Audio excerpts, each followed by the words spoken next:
Okay, so where are we up to? We literally stopped in the middle of a subject, which is never a fair thing to do, but sometimes helpful in terms of my my tradition of cliffhangers. So we're going to jump right back in, share screen, and okay, we're good. Everybody see the screen? Okay.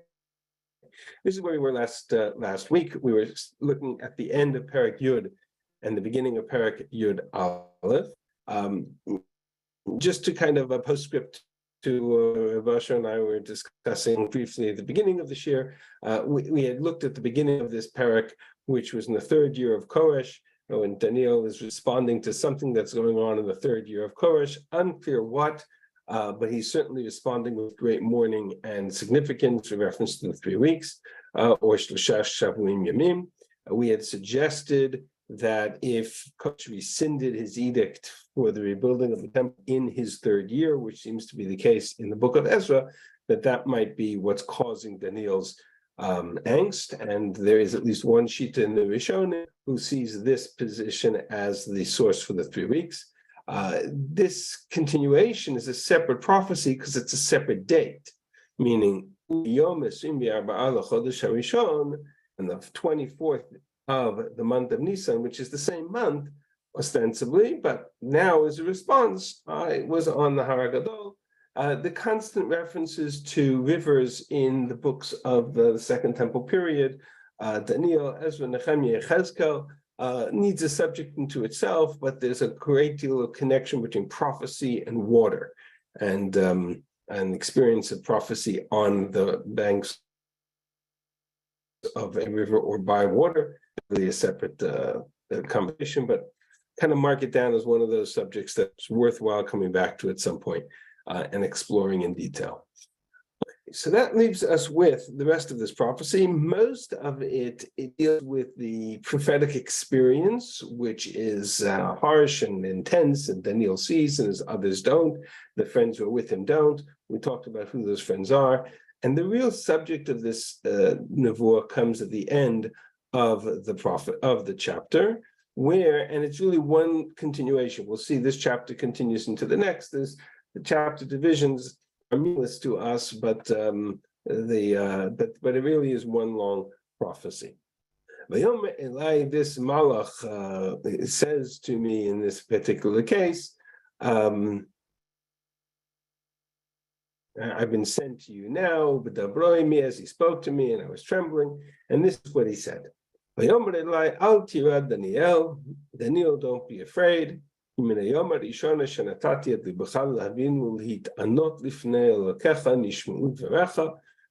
the first day you set your heart to humble yourself and to afflict yourself and to fast, and that's the connection, if you will, to the earlier part of the chapter. Your words have been heard. I have come now to respond. The king of the kingdom of Persia, referring to some kind of angel, malach, representation of nations on high. There's a lot of midrashim about it. It's based on this reference. Michael and Michael is the representation, or the malach representing Israel, came to assist me, and I was alone against the Persia. And so I have come to tell you that which will occur ba'acharit hayamim. That word, that phrase, ba'acharit hayamim, we talked about in the past. We're going to come back to it eventually as well. Whether or not this is a prophetic vision about something that is sort of very far off into the future, we will call messianic or eschatological, or whether it simply means something in the future, which is probably closer to how I would understand it. This is a vision for the future. And as he spoke to me, my face fell and I was dumbfounded. There was a likeness of a man, meaning a malach, came and touched me and stood me up and said to me the following. Vayomer al tiraish chamudot, don't be afraid. Chazak v'chazak, be strong. And this is the words now of the prophecy itself. This is where we left off. Vayomer yadam lama bati elecha, why have I come to you? Yata shuvli lachem im sar paras. I have to go and fight with the prince of Persia. Vani yotzei v'nei sar Yavan ba. I will be going, and instead of the prince of Persia, in its place will come the prince or the Tsar of Greece. And I want to make an observation here because it's important for us to understand the remainder of the book, the remaining 2 chapters, with the exception of today's shir. But after today's shir, the remaining chapters and subjects of this discussion are all going to be about Greece. And that leads us to the impression that the reason this book was written, the purpose of this book, was to frame for Daniel and for the Jewish people what's going to be after Persia. We've reached, certainly during the Babylonian era, Daniel was a leader amongst the people to kind of understand and deal with the Babylonian kings. But once we entered into the Persian era, we have very little interaction between Daniel and the kings themselves.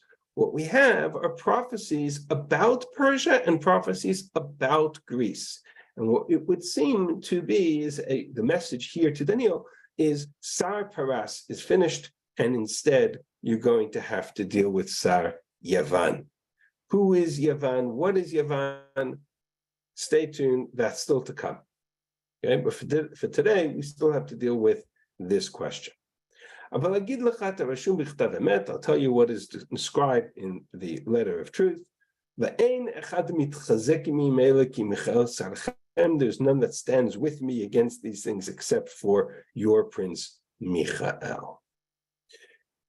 Which leads us to the beginning of chapter, continuing right into the beginning of chapter 11. I,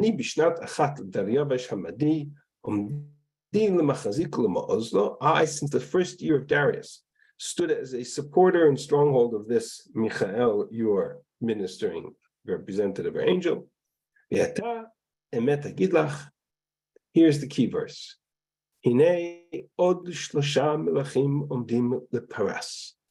Another 3 kings for Persia.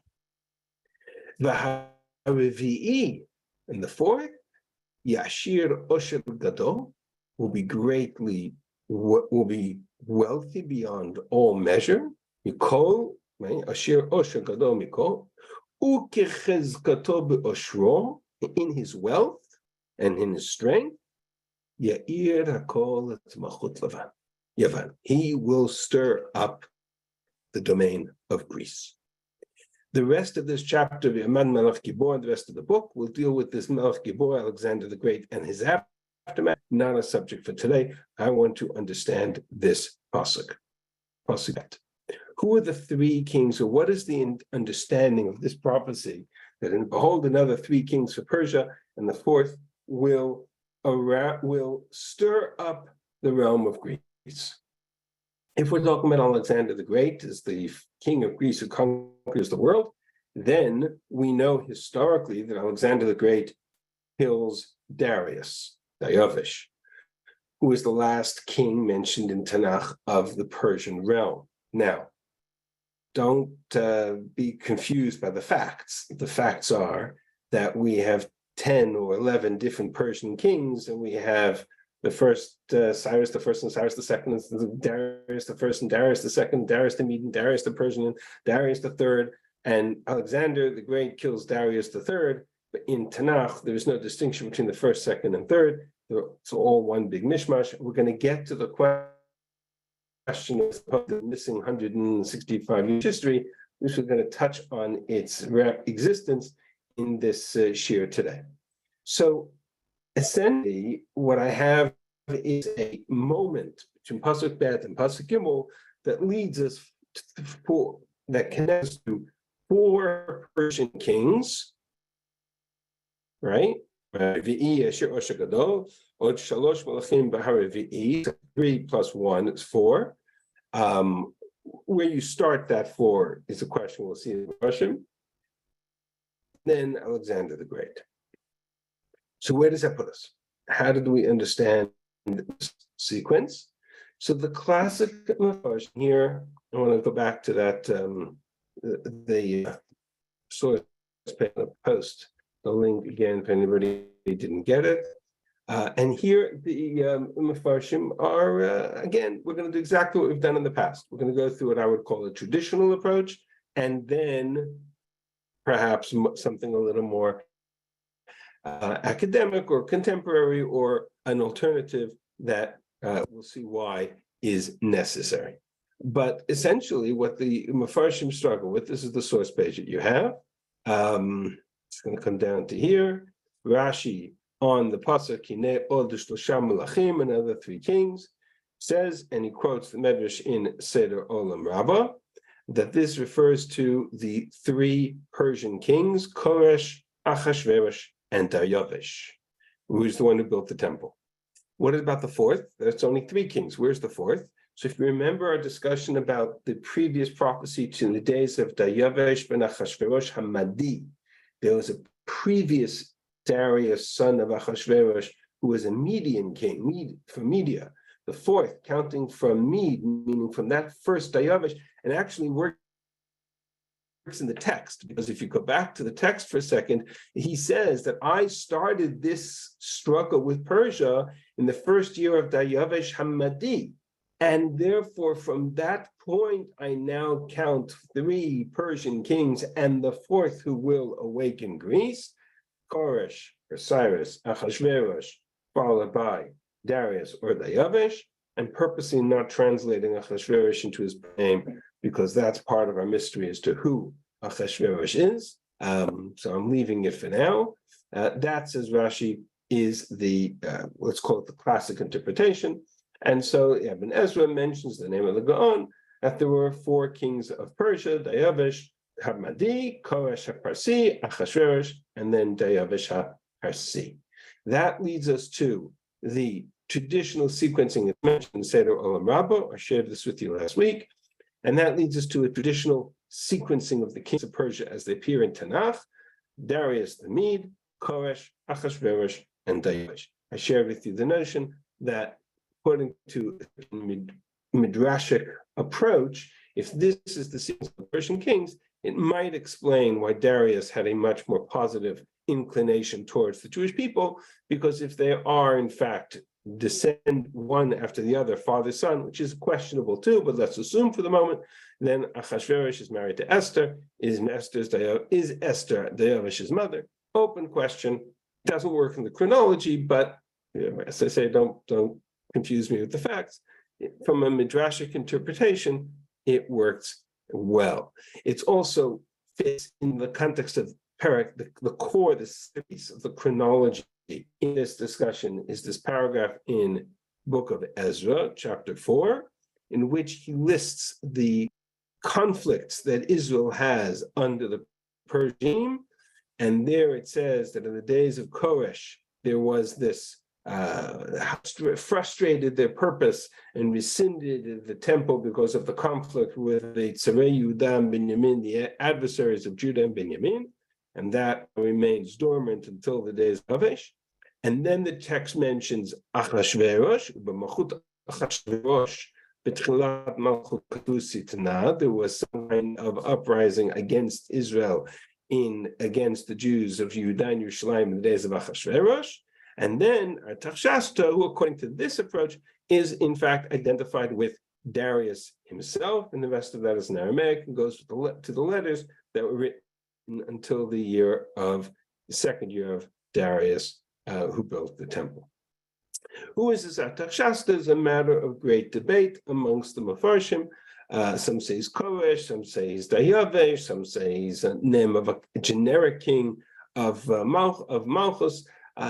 From an academic perspective, Artaxerxes or Artaxerxes is a separate king, and that's certainly from a reading of the book of Ezra and Nehemiah, that is certainly the case, but again, becomes very complicated. I want to summarize this whole piece with, and then we'll kind of move from there with the comment of the Ralbag. Ralbag is generally considered to be one of the most, it's hard to use the word open-minded because that's not really fair, but certainly knowledgeable in terms of the general traditions of what at that time was known outside of the world of the Beit Midrash, and sort of a cutting edge, if you will. Rabbi makes the following statement: you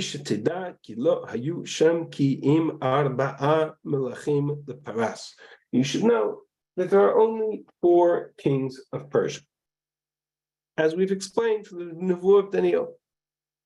And that's why some say Achashverosh is Artaxerxes, other Rashi says Koresh is Artaxerxes, Sefer Olam says Darius is Artaxerxes. Somewhere along the line, this Artaxerxes has to be identified with one of the existing kings we know by name, because there are only 4, says the Ralbag, says the Ibn Ezra, says, or quotes the Ibn Ezra, says Rashi, and others. All right. However, this is not going to work for many reasons. First of all, to put Artaxerxes into this story is, we're not going to go through all of Ezra and Nehemiah right now, but in the book of Nehemiah, there are 32 years of Artaxerxes that are mentioned. And if the entire period of the Persian Empire is 34 years, so what does that do with all of the other kings?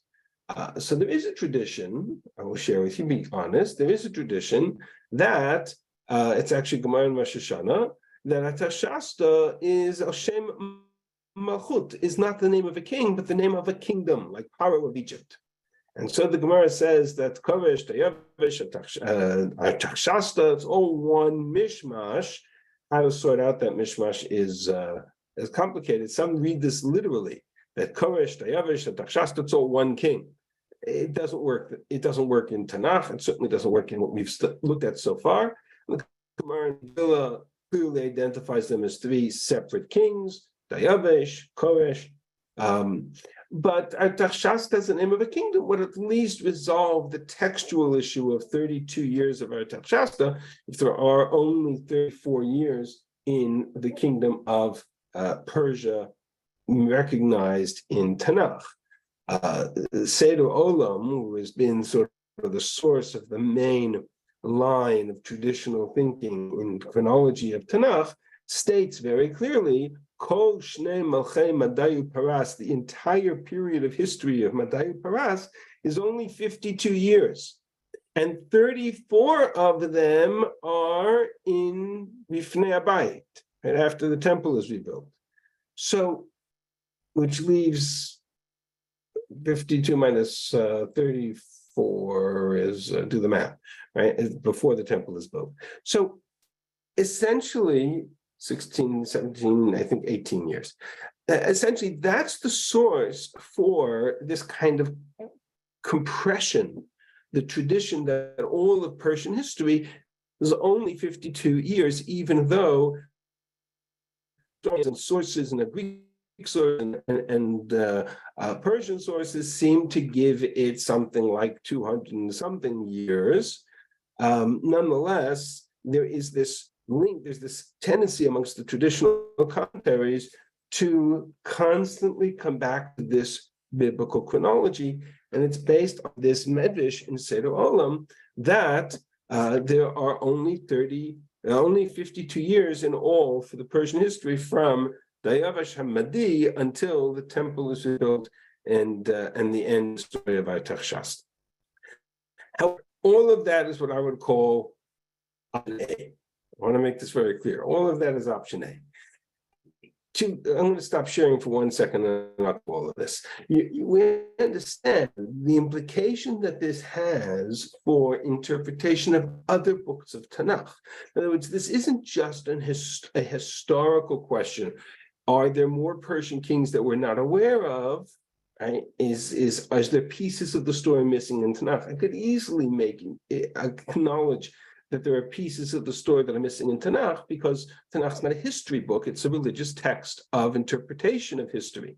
And so kings that are mentioned in Tanakh have a role to play in the perspective of the Navi, and kings that are not mentioned in Tanakh, or events that are not relevant to the sequence of Jewish history or to the prophetic interpretation of history, they're simply not in the story, right? Not because it didn't happen, but because Tanakh has nothing to say about them, and so they are irrelevant to the storyline of the Navi. So by and of itself, this isn't just an historical issue, but this is a Parshanut issue. This is an issue that cuts to the core of how we understand significant texts of Tanakh. For example, placing Achashverosh, we're going to challenge this assumption in a second, but placing Achashverosh between Cyrus and Darius, between Koresh and Dayavish, means that I'm going to have to interpret the story of Esther in a certain fashion. Because the Achashverosh is the Achashverosh of the story of Megillah Esther, which means that my entire understanding of the story of Esther is going to be informed by the assumptions of that moment in history. In that moment in history, Jews have just been allowed to return. Cyrus made his declaration. A year or two later, he rescinded it. The Jews didn't even have time to pack their bags before Koresh turned on them. And now they're stuck back in Babel. The Iron Curtain has fallen. And the Jews stuck in Persia are now under Achashverosh's rule until the benevolent Darius takes over and he allows the Jews to continue and build the temple. And all the midrashim we're familiar with about Achashverosh refusing to, taking out the vessels of the temple and using them and defiling them at the beginning, and the Jews participating in Achashverosh's feast as a means of acknowledging Achashverosh, and all the rest of it. That's all one line of thinking. But that assumes that there are only 4 kings to Persia: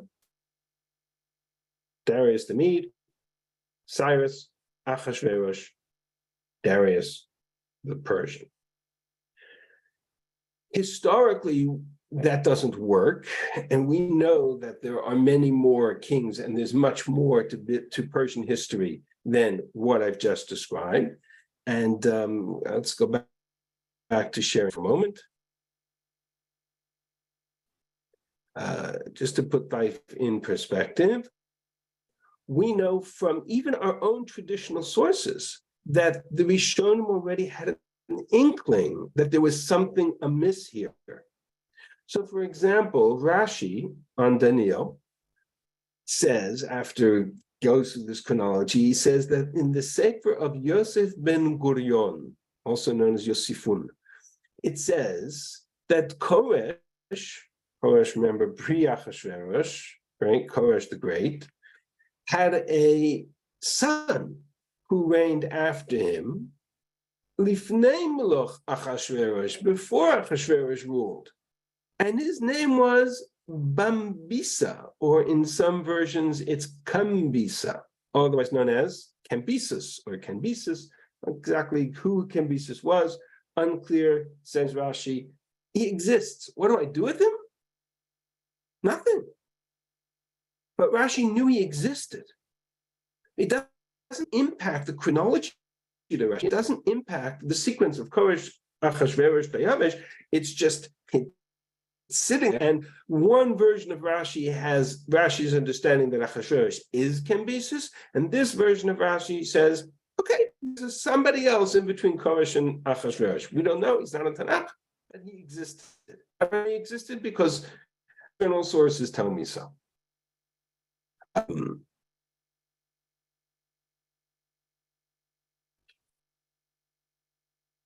I'm going to skip this, the Sobak also knew from such traditions. I'm going to skip. I want to look at this Ibn Ezra for a second, make life more interesting. Rabbi Ibn Ezra says the following: Rabbi Moshe HaKohen, after he earlier says that he acknowledges that there were 4 kings of Persia, he quotes a tradition in the name of Rabbi Moshe HaKohen Sephardi, who says that there were, in fact, 6 Persian kings that he knows of. So now suddenly we've expanded the Persian realm of Persian kings. One is Dayavish HaZaken, the old Dayavish, meaning the Darius the Mede, who Amadi. Ve'asheni Koresh, then I have Koresh. Then I have Achashverosh, again, in that tradition. Then I have Artaxerxes, and that Artaxerxes Shloti Baneh Ira Kodesh, who commanded, who rescinded, who wouldn't let them build the Yerushalayim, the city, which is part of the story in Nehemiah. And then Darius Parsi, who allowed them to build the temple, which means that I've now expanded the chronology. I've no choice, because I've stuck 30 plus years of Artaxerxes in between Koresh and Darius. What's happening? I've thrown Artaxerxes at least 32 years of history as a separate king in between Achashverosh and Darius. And then the sixth, says Ibn Ezra, is Artaxerxes HaAshir. He's the great Artaxerxes, the wealthy Artaxerxes. And again, coming back to Daniel, who says that this wealthy king is going to awaken Greece. Shargo Alexandros, he was the one who was killed by Alexander. We call Darius the Third.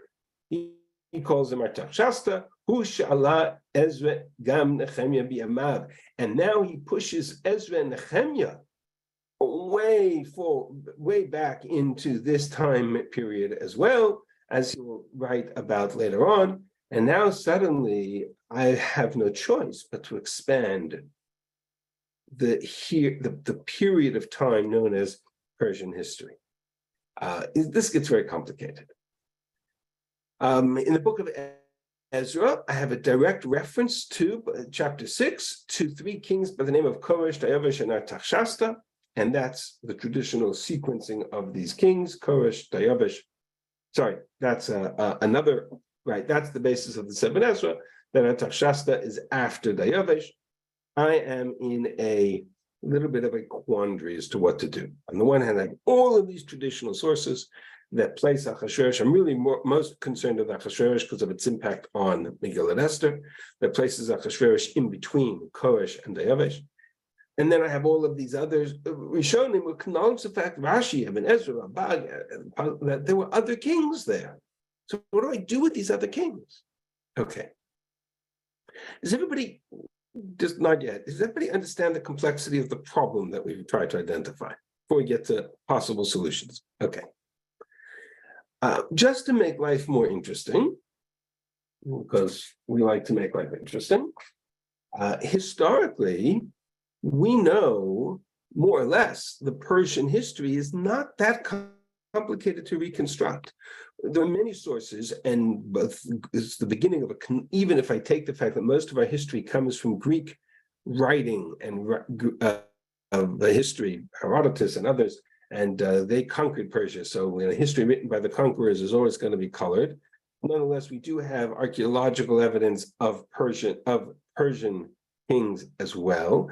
And the academic understanding of the history of the Persian Empire, which is pretty much universally accepted across the board, has at least 10 major kings in the Achaemenid Empire that starts with Cyrus the Second or Cyrus the Great, and includes Cambyses II or Cambyses, and includes Darius the First and Xerxes the First. We're going to talk about him in a second, and Artaxerxes the First, and Darius the Second, and Artaxerxes the Second, and Artaxerxes the Third, and Artaxerxes the Fourth, and Darius the Third, who's killed by Alexander the Great in the conquest of the Middle East.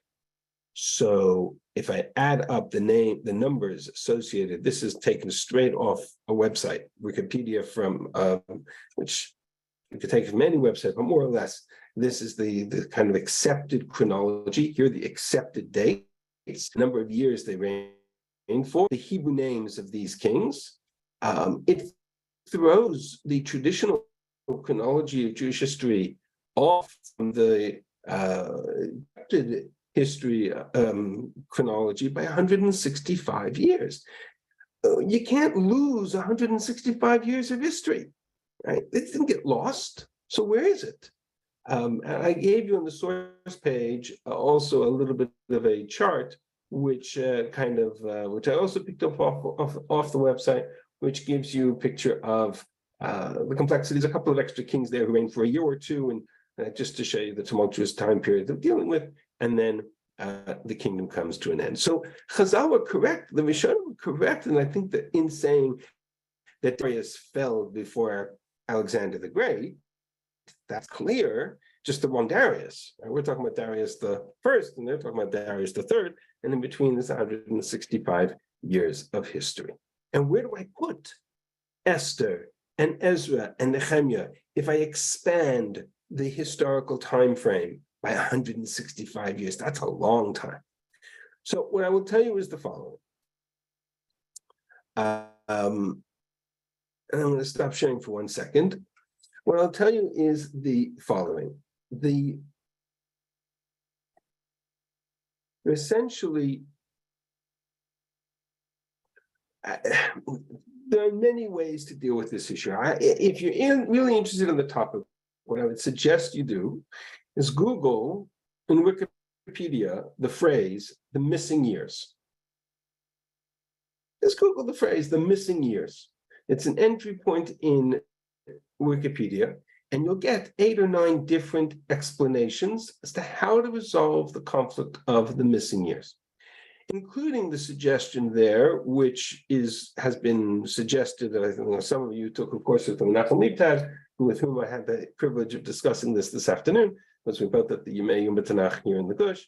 And Rabbi Leibtag certainly subscribes to the theory that Chazal intentionally changed the dates in order to match Jewish dating year to the Greek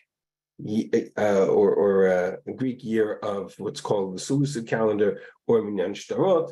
Again, you'll see all of that in this Wikipedia article called "The Missing Years," and you can and you'll see the various options from one end of the spectrum. There's a suggestion that is brought down by some very prominent Jewish scholars that Chazal intentionally changed and hid the years of 165 years, in keeping with Daniel's statement that these things are complicated and secret, and we should hide it, stom kates, and hide the real dating for the coming of Mashiach. So says some very prominent scholars. I don't subscribe to the theory, but that's one that was offered by Rabbi Schwab. There is another suggestion that they did so in order for the calculations in Daniel not to match Christian calculations to the birth of Jesus, in order that it shouldn't support their arguments about the theology of Jesus. A suggestion put forth by Rabbi Boyer. Some very prominent suggested interpretations. What I want to suggest to you is two pieces of information that I think are relevant for us.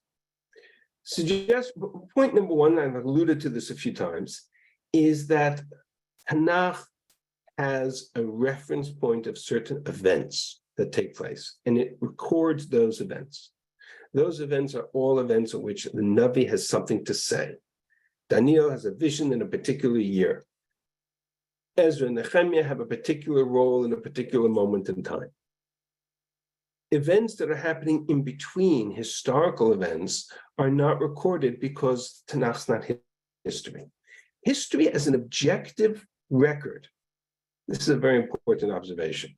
History as a discipline, as an academic discipline, to record history for the sake of history and to objectively record what happens without any attempt at theological interpretation or etc., but to really give a objective, as one objectively as one can, account of history, doesn't really start until the period of the Greeks. The first historian in this regard is referred to is acknowledged to be Herodotus, who writes the history of the Greek conquest of Persia. Again, history written by the conqueror, but at least it's an attempt to record what came before and during. And Tanakh is not a history book. Tanakh is a book of prophecy. And so where prophecy was relevant and had a message, those events are recorded.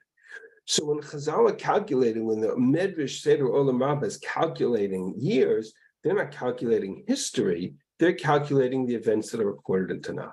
There are only 34 years mentioned by reference point in Tanakh by dates, if I want to look at it from that perspective, in terms of our Shasta. And that's beyond that, I don't have information. So that's where sort of all the Rabbi is coming from. Again, it's a different opinion to a different approach than the notion that they intentionally tried to play with the years in order to get them to match. I'm not sure I understand that opinion fully enough to buy into it, but I do understand the notion of Tanakh being a book of prophecy, not a book of history. And therefore, its perspective and chronology is different than that of historians or academic history, which starts in the time of the Greeks. This is true for the Book of Kings as well, or the Book of Judges. There are time gaps in both Book of Shoftim and in the Book of Malachim. We know that. There are kings that overlap with each other and yet are presented sequentially, and there are kings that are presented sequentially, and we know there are gaps between them. It's just the nature of how prophecy is recorded. So all of that's by way of acknowledging that there may in fact be missing years, quote unquote, not only here, but elsewhere, although 165 years is quite a long time to do that with. That's one piece of the issue. The other piece of the issue that we need to recognize is that we have a tendency to be very monolithic when it comes to understanding how Chazal, and I use that in quotes because we think of them as one single voice, viewed biblical events or viewed Tanakh. And just as I showed you that the commentaries differ, we know that the sources, midrashic, rabbinic sources, also differ. And so unfortunately, because of the way modern print kind of popularizes certain views, we've become very accustomed to the idea that the sequence of Persian kings is Cyrus, Ahasuerus, Darius. That's how we've been accustomed to and trained to think. If I were to tell you now that there is a traditional Jewish midrashic source that places Ahasuerus after Darius, you would tell me, that's weird. Never heard that before. And that's true. We probably haven't heard that before. But let me show you something. Let's come back to, remember where we started. We started with a pasuk in Daniel. What does the pasuk say? From Darius the First, Darius Hamadi, we're counting 4 kings.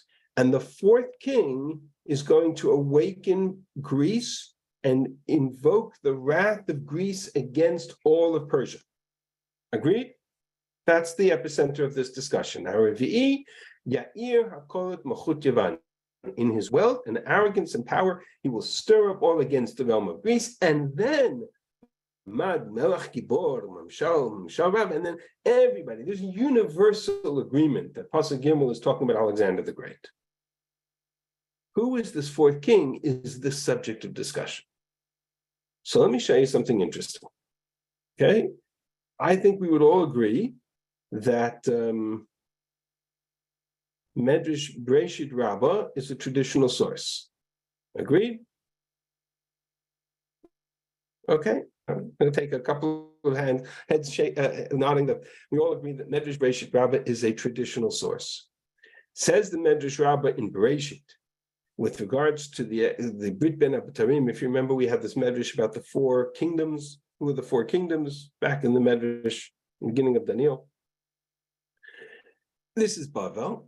Shemidash Shamalachim, this Egla Mishuleshet, this animal heifer that was divided into 3 parts, and the 3 kings there are Nebuchadnezzar, Avil, Mudach, and Belshazzar. By the way, kings listed chronologically: Nebuchadnezzar, Avil, Mudach, and Belshazzar.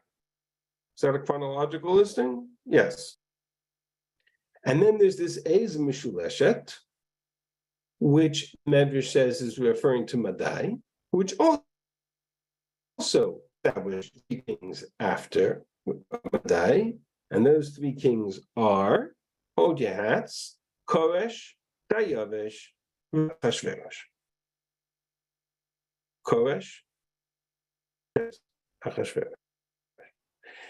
According to that Medrash, Achashverosh is after Darius. There's no way to read Medrash any other way. It's just not possible.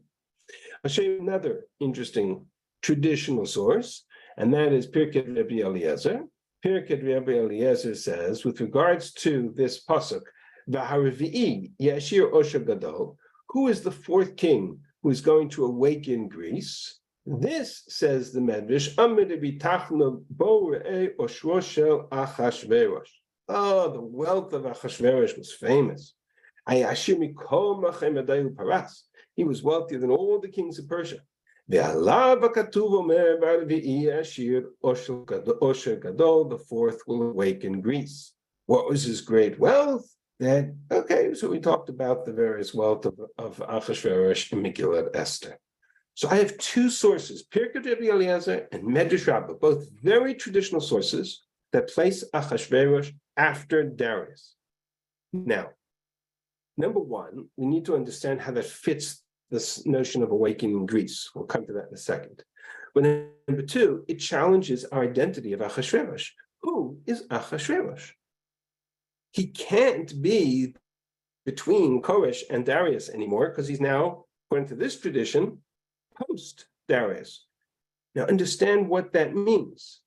What that means, amongst many things, is that when the story of Esther is taking place in Shushan, and the Jews of Shushan are celebrating or doing whatever they're trying to do to survive, what's going on in Yerushalayim after Darius? When was the temple built? Somebody tell me, when was the temple built? Completed. When was Koresh's edict reversed and the temple was allowed to be built? Darius, correct? Second year of Darius. From the second year, 6th year. That's universal. That's a text in the book of Ezra. If Achashverosh is after Darius, that means that during the entire story of the book of Esther, the temple is standing in Jerusalem. I want to say that again. That means that during the book of Esther, which has now been pushed back into the post-Darius world, the temple is standing in Jerusalem. The Jews are in Shushan, enjoying their life in Shushan, and the story of Esther is taking place in Shushan without any reference to Jerusalem. Jerusalem is standing and functioning, and there's a temple and a king, and there's a governor, and there's a wall, and there's whatever's going on in the book of Ezra and Nehemiah. And contemporary to the rest of the story in the book of Ezra and Nehemiah, the Jews are out there in Persia, and the story of Purim is taking place. You understand that it completely changes. Rabbi, yes. When we're talking about Hapirah in Megillat Esther, you think it's talking about Shushan. But if what you say right now, there were actually two birot at the same time. There were, well, every kingdom had its own capital. Every No, but if Bet HaMikdash was built, if Bet HaMikdash was built. Stop. Well, hang on a second. In Megillat Esther, the Birah discussed there is Shushan. It says so explicitly, Shushan HaBirah. All I'm saying is that what the Megillah does not address, let me stop sharing so I can see you all. What the Megillah does not address is why are the Jews in Persia while the temple is standing in Jerusalem? Our whole concept of redemption, Shivat Zion, going back to Israel, it takes time, etc. But eventually they build the temple and then everybody lives happily ever after. Not so. They built the temple and there's still complexity and there's still challenges and there's still a war, there's still fighting and there's still issues going on in the book of Ezra and Nehemiah for 30 years later, 50 years later. And all of that time, there's also the story of the Jews in Persia who are continuing to live and to function and to operate while the temple is still standing in Jerusalem. It completely, radically changes everything we know about Megillat Esther. You now have to go back to Megillat Esther and explain everything that's going on all over again. Let's start from the basic question. Who is Achashverosh? There's another line that's problem. Mihodu va'ad Kush. 127. Where is I Kush? don't need to get into that whole issue because I'm not studying Megillah Esther in that moment. We can explain what that means. There was 120 provinces, then they expanded it into 127, the conquest of Persia. We can deal with that. Who conquered Egypt? It's in Egypt. That's part of the conflict between Xerxes and Artaxerxes and his father, and the conquering of Egypt is part of that whole time period. And go through Greek history, you can see that was part of the issue. Darius dies in the battlefield in his attempt to conquer Egypt. Xerxes retakes Egypt. Xerxes then comes back, and that's where I'm going to pick up the story. After he finishes conquering Egypt, he tries to conquer Greece. We're going to come back to that in a second. But Egypt is not the problem. Egypt is easy to explain, but we need to place Esther, or more correctly, Achashverosh, in the right moment. If Achashverosh is in between Cyrus and Darius, connected to this king Cambyses also dies in his attempt to conquer Egypt, in between the two, then we have no objective external information to help us understand Megillah Esther. Megillah Esther has to be understood only internally.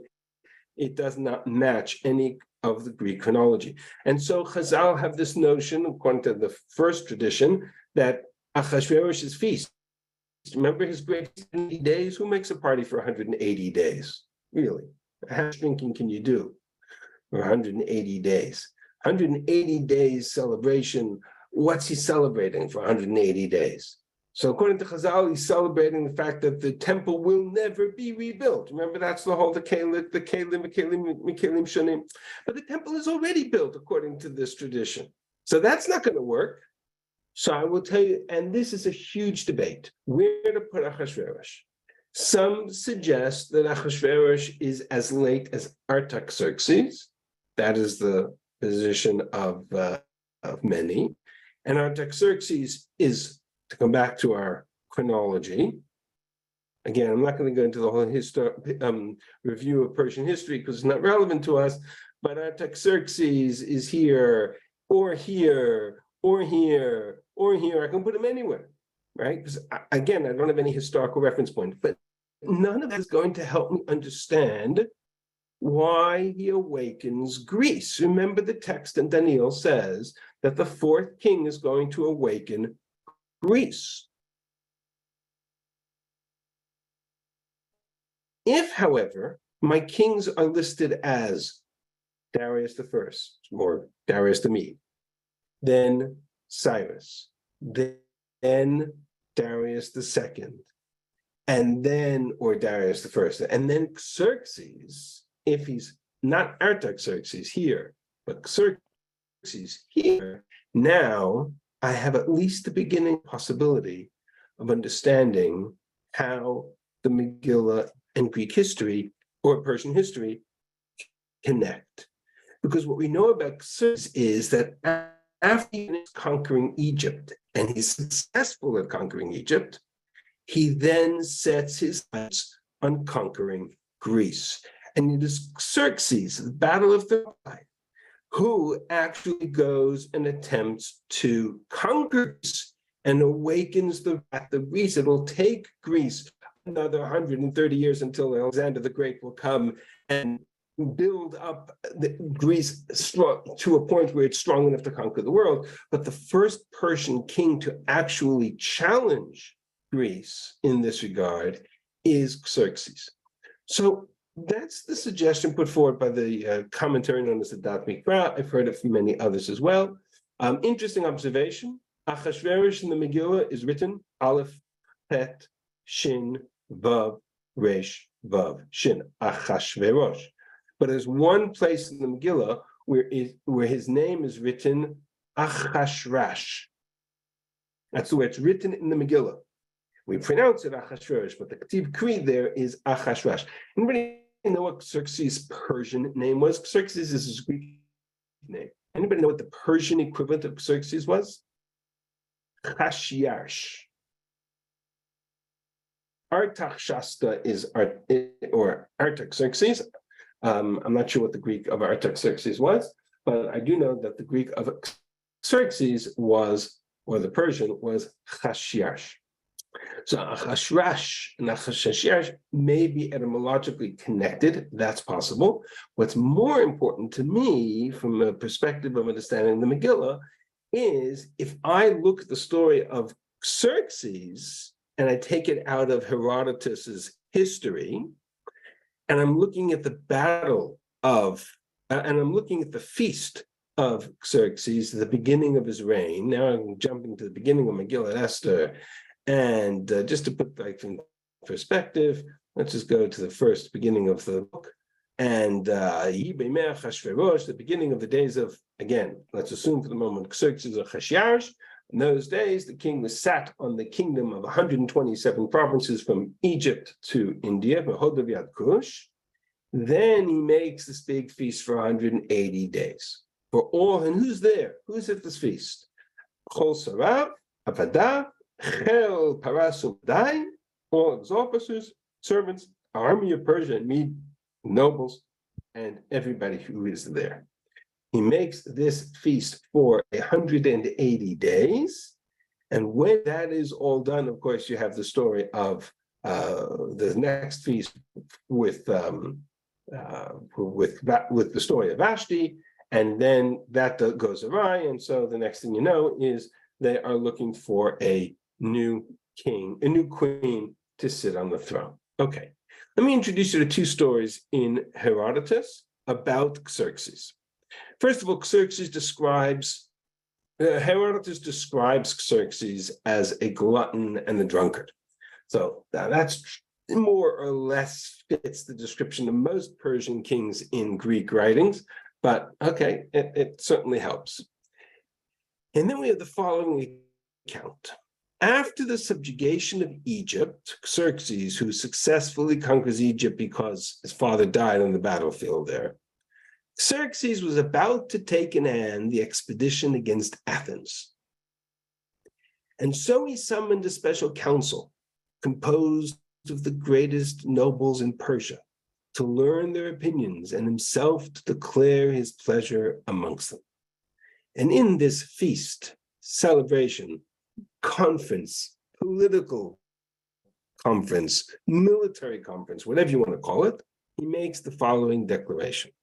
Men of Persia, I will bridge the Hellespont and drive my armies through Europe to Greece, that I may punish the Athenians for what they have done to the Persians and to my father. I will never stop till I have destroyed and burned Athens. If we subdue them and their neighbors, we shall show to all a Persian empire that has the same limit as the sky of Zeus. We're familiar with the famous expression, the sun never set the British Empire? It's plagiarized. For the sun will look down upon no country that will border with ours, for I will make them all one country. If ever there was a king who aspired to globally reign all of humanity, the last piece of Xerxes' reign that irked him was Greece, and so he begins a campaign against the army. He's the army of the barbarians, the Persians. This would be the C4. Understand the context now. You can multiply these numbers, divide these numbers. I just want to see the massive sense of what Xerxes gathered together to make this campaign. This would be the sea force as it came out of Asia. The number of 517,000 men, infantry, 100,000, horsemen, 80,000.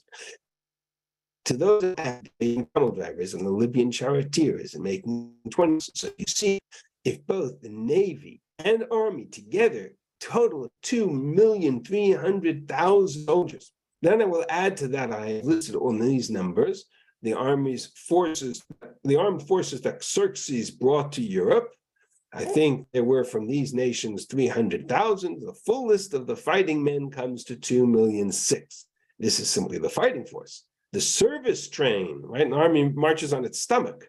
the service train that went with them, the crews and the small corn-carrying boats and the carriers that were also larger transports that came with the army, the men in these must, I think, be at least as many as the fighting men, if not more. So I'm willing to take these just as many, neither more nor fewer. Thus 5,283,000 was the number of men whom Xerxes, son of Darius, led as far as Thermopylae.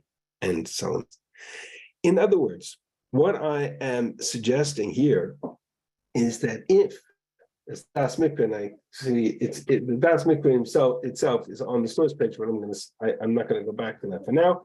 If, according to the Das Mikra, in fact, Achashverosh is Xerxes, Chashyash, and not Cambyses or whoever was between Cyrus and Darius, then the stories later, much later, after the temple is built in Jerusalem, Achashverosh's party at the beginning of the 180-day feast has nothing to do with the temple.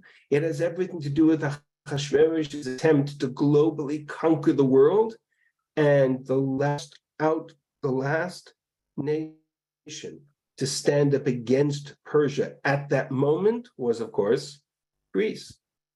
And so he describes this massive conversation, campaign, party to celebrate the victory of Egypt and the beginning of his conquest of Greece. And that, by the way, is a conquest that starts in his third year. It lasts 4 years, and in the seventh year of his reign, he comes back to Persia, to Shushan, defeated and paranoid. And all of that fits the chronology of the Magilla to a T. When Esther is taken into the kingdom, and the story of Bigtan and Teresh, and the assassination attempt, and why he hands the kingdom over to Haman and refuses to have anything to do with the kingdom and hides behind his guards. And this, we could spend much to unpacking the story of Magilla, which I'm not going to do because it's not relevant, because I just want to get to this point, which is, and I'll come back to this verse, which was where we started, says Daniel, the Malach to Daniel, 3 more kings. Madai, Madai, let's assume Koresh, let's assume Dayavesh, and then the 4th is Achashverosh. Now, says the Malach to Daniel, this king Xerxes, Achashverosh, in his wealth, in his power, I showed you the description of his army, is going to stir up against Greece. Now, there's 100 years between Pasuk Bet and Pasuk Gimel, between Xerxes and Alexander the Great. There's 100+ years. But that's okay, because the purpose of this prophecy is not about Persia as much as it's about Greece. So the first real change in tide, what changes the fortune of the Persian Empire, for all intents and purposes, what brings the Persian Empire down eventually is Xerxes' waste in his campaign against Greece. He fails at Thermopylae. He fails. It's a very famous battle of Thermopylae, and more or less that's the turn of history. And so that we're 100 years later when Alexander the Great comes, but the purpose of the prophecy is about Greece. The purpose of the prophecy is about Alexander the Great. So this is all by way of introduction. The introduction is you're dealing with Persia. Okay, Persia's coming and going. So know that Persia's going to end because this Xerxes coming up around the corner is going to set his sights on Greece, and that's going to be a mistake. And he's not telling Daniel to go and tell this to Xerxes. He's just saying, right, go and, right, he's just telling, go and deal with the fact that you're going to deal with Greece afterwards. You're going to deal with Alexander the Great aftermath. The purpose of this nevuah is to deal with the aftermath of Alexander the Great. And eventually that'll lead us to the story of Hanukkah. That's still in the weeks ahead. So for now, I'm going to stop here, and I will take a moment's pause if there are any questions. But essentially, the Okay, so presentation now on you- this. Yeah. So now you are Good. putting the story of the Megillah at a much later date, Correct, when the Beit HaMikdash has been standing there for a while. There correct, was no, they didn't make Aliyah Lear to Stroll. They correct. stuck it in Yususan. And All correct. That's what this interpretation does. But understand, I didn't do it.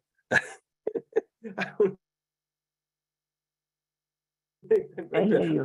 This is not me. This is a tradition that exists in the Medrash. The very first time, maybe I'm not expressing how surprised I was. The very first time I encountered this, I looked at this 4 times and stood back and said, and my jaw dropped, because I'm used to the notion that traditional sources say A, others say B. What surprised me was that traditional sources say A or B or C or D, right? So there is no monolithic. There's a popular perspective, because that's, you'll forgive me, we live in a generation where once something goes into print in a particular line of thinking, then that becomes carved in stone. So, because in print, in so many different versions of the commentaries on the Megillah, we have a chronology that puts the story of Esther into the exile experience. We're not used to the fact that there is a traditional vantage point that puts the story of Ahasuerus later, significantly later, and throws Xerxes into the story of the Magilla. And again, how much of Herodotus be taken with a grain of salt, but certainly I think that my understanding of the history is that from that moment, the conflict will center around Greece and Persia as the 2 main components of this back and forth for 100 years, until finally Alexander the Great manages to come back and punish Persia once and for all. Persians, who they call the army of the barbarians. So there's much to unpack there. It's not a study from Megillah Esther. There are wonderful books on Megillah Esther that you can look at that take this approach as well. Whether Ahasuerus is Xerxes or Ahasuerus is Artaxerxes, huge debate. From my perspective, it's irrelevant. All I wanted to get at was the possibility that Ahasuerus is later, and that whoever he is, he certainly fought against Greece. And eventually, Greece, in their attempt to exact revenge, begin a series of counteroffensives that ultimately lead to the success of Alexander the Great. And that's what the Pasuk says.